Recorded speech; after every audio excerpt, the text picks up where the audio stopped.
welcome to the Circuit de Barcelona-Catalunya for an F1 2020 gameplay video. Today we'll be having a look at the F1 2020 game and comparing it alongside the F1 2019 footage to see the difference between the two games, especially in the new revamped Sector 3, which has personally caused a lot of difficulties for me over the past 7 years of racing within the F1 OWC. So without further ado, let's have a look at the Sector 3 footage on the F1 2020 game.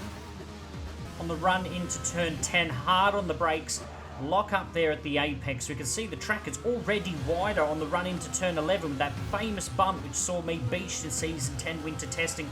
We open it up through turn 12, which is wider again. We go into turn 13, the apex there is considerably lower, less bumpy. We go into the massive reprofiled turn 14, 15 chicane. Open up onto the front straight, turn 16. Now let's have a look at the F1 2019 Sector 3 to see if we can spot the difference. On the run into turn 10, hard on the brakes, kiss the apex. We're going to run it wide.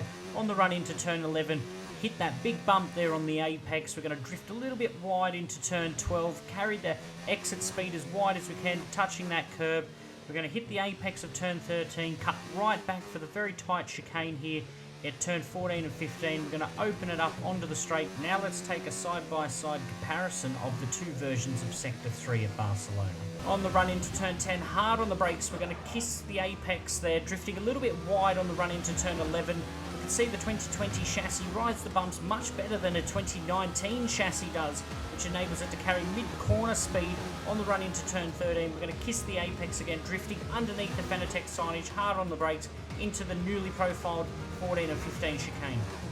So we're going to have a look at some side-by-side comparisons here, and we can see the 2020 game on the right, and that the profile of the track is slightly flatter than the 2019 variant of it. Now the bump is still there based on the footage that we've been provided by Codemasters, but it seems like either the profiling of the track or the severity of the bump has been reduced in terms of, how it's picked up by the car, or it could be down to, just the suspension setups on the time trial car set in the F1 2020 hot lap video.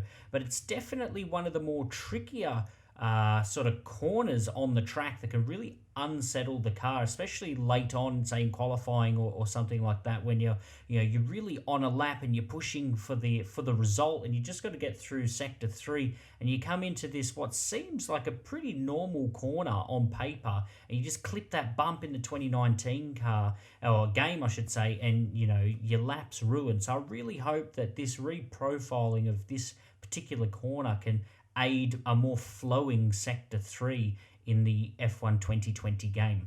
So now we're going to be looking at the changes between 12 and 13, and we can already see massive differences here with the addition of the extra AstroTurf and curbing on the left, which is going to enable drivers to move really, really far to the left to maximize their entry speed and their cornering speed into turn 13, which is going to be very handy come qualifying. But it'll be interesting to see how the severity of track limits are going to be when you're drifting that far wide, because to me that looks like a little bit more than maybe a car's width. So definitely a fantastic addition to the circuit in terms of aiding the flow through the Sector 3 of the Circuit de Barcelona-Catalunya. Doesn't make it feel as cramped as what the 2019 version does.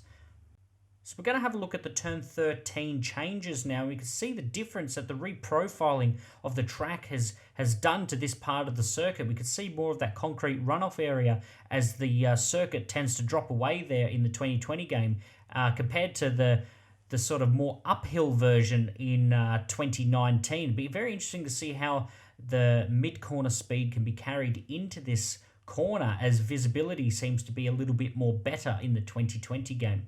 So we're going to have a look at the differences between turn 13 and 14. We can already see out there on the horizon the differences that the reprofiling has done to this part of the circuit. You can see in the 2019 game, the descent down into turn 14 is really gradual, where on the right in the 2020 game, it's more prominent that there is a drop of elevation down into the turn 14 and 15 chicane. So having a look now at the turn 14 and 15 chicane, and there's massive differences already with the profiling of the land and the track. We can see off to the right in both versions of the game, the Fanatec signage The 2019 game, it's more sort of horizontal, where in the 2020 game, it's on a massive angle. It's really noticeable how much the circuit has been reprofiled here.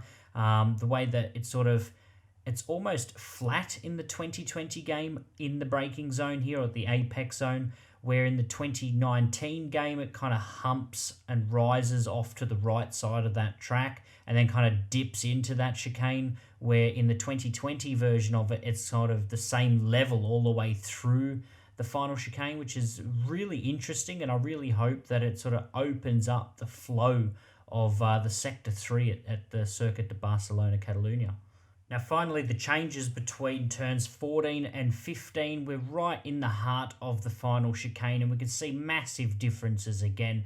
The width of the track in 2020 is second to none. It almost looks like you could go 2 cars, 3 cars wide in there. It's definitely going to invite a lot of potential late dives and challenges into the braking zone of turn 14, but it does enable you to really open up the exit of turn 15 to maximize that straight line speed. Now I know in the past, through experience in the F1 OWC, that this final chicane at the Circuit de Barcelona-Catalunya is very, very, very difficult, and probably one of the hardest corners on the entire circuit to get right, and it's critical to finishing your lap and starting your lap. So the fact that they have reprofiled it, they've flattened it out, they've widened it, it should be very, very interesting to see how it all shakes together when we hit winter testing in season 13.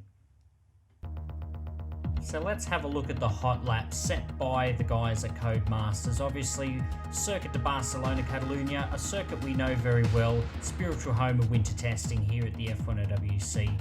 It's going to be very interesting to see how, as I said, all of these changes will shake up and potentially invite new lap records come season 13. So we're going to have a look at the McLaren, take in a lot of sort of graphical elements that they've introduced into the 2020 game. Now, obviously, we can already see the matte orange McLaren looking as vibrant as ever. The colours are definitely popping out of this 2020 game. We can see the vegetation of the trees surrounding the circuit are taller, they're darker, they're more denser. You know, the track feels alive with the the addition of the cloud system and the shadows and the lighting.